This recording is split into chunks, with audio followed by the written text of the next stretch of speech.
Hello guys, good evening and welcome back to my YouTube channel. If you are stopping by today for the very first time, you are absolutely welcome. And if you are a returning subscriber, thank you so much for always stopping by. In today's recipe, I'll be showing you how I made this delicious local jollof rice. Without further much delay, let's get right into the video.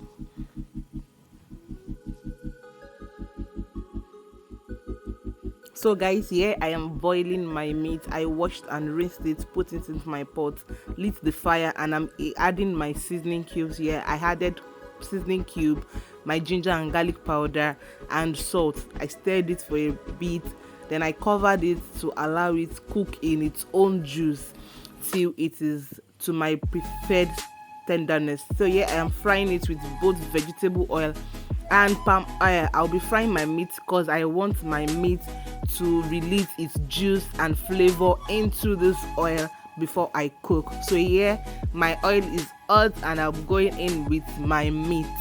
Yes, you have to be very careful at this point because you do not want any accident in your kitchen, okay? And if you are watching us up to this point and you have not yet subscribed, please, what are you waiting for? It is absolutely free to subscribe. Hit the red button and join the family. Let's go. So after that, I just fry till my preferred brownness is achieved, then I take it off the fire. Please share this video out, tell a friend to tell a friend to subscribe to the channel. So here it is brown to my preferred brownness, and I'll take it off the heat immediately.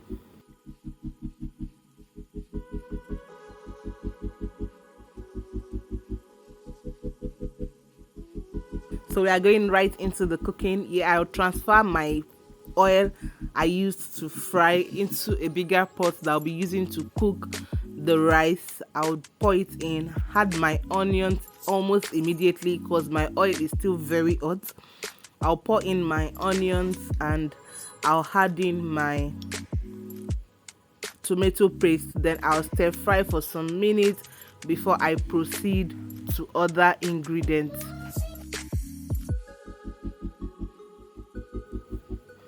So here I'm frying my onions and my tomato paste to remove every unwanted taste from the tomato paste. So just give it a very good stir and make sure it's not burning.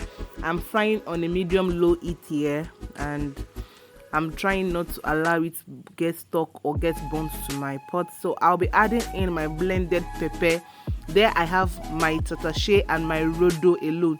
My tatashe bell pepper and my rodo scotch bonnet pepper. Those are the two things and I have in this blended ingredients, and my onions. So I'll be adding that in any moment from now, and I'll stir fry and fry and fry and fry and fry and keep frying till my ancestors tell me it is okay to stop frying. You get it?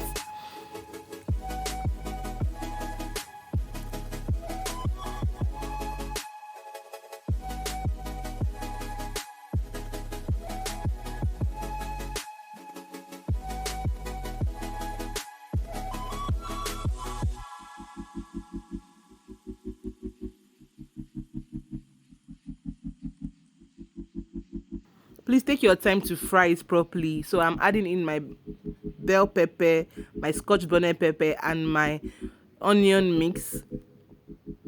It's not completely smooth. This is just how I like it. So this is what I'm doing right now. I am frying it, then I'll be adding in my crayfish. So I added my blended crayfish. I added half of it, and I'll add the remaining half towards the end of the cooking. I added my salt and my seasoning cubes, and I stir.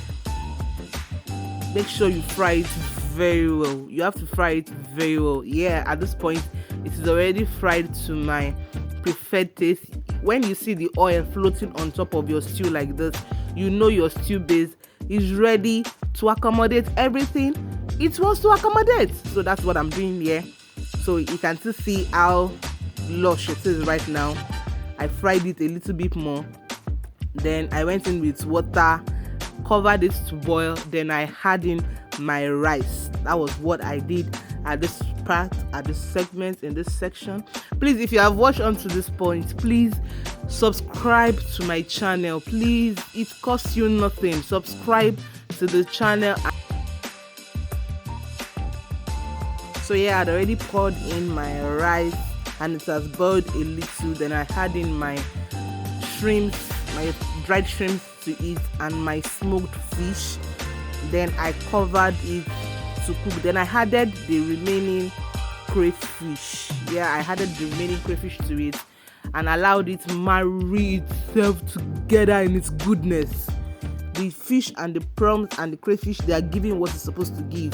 So at this point, it's almost done. I just poured in my meat so that they can cook together, they can marry each other, have time to speak to each other, you understand? So at this point, my food is almost ready. I just added the only scent leaf I have in my kitchen. I added it to it to at least give it that native taste. Yeah, that native flavor I want. So that was why I added it. It's not much. You can add as much as you want or as little as you want, or you can even skip it if that is what you want. But I just wanted to have a taste of it in my native jollof rice. Why is it native if there's no scent leaf? Tell me. So we proceed. I just mixed it, then I covered it to simmer. Then that's the end of my jollof rice. So thank you so much for watching. I appreciate you. Please subscribe to my channel if you haven't, and see you in my next video. Bye bye.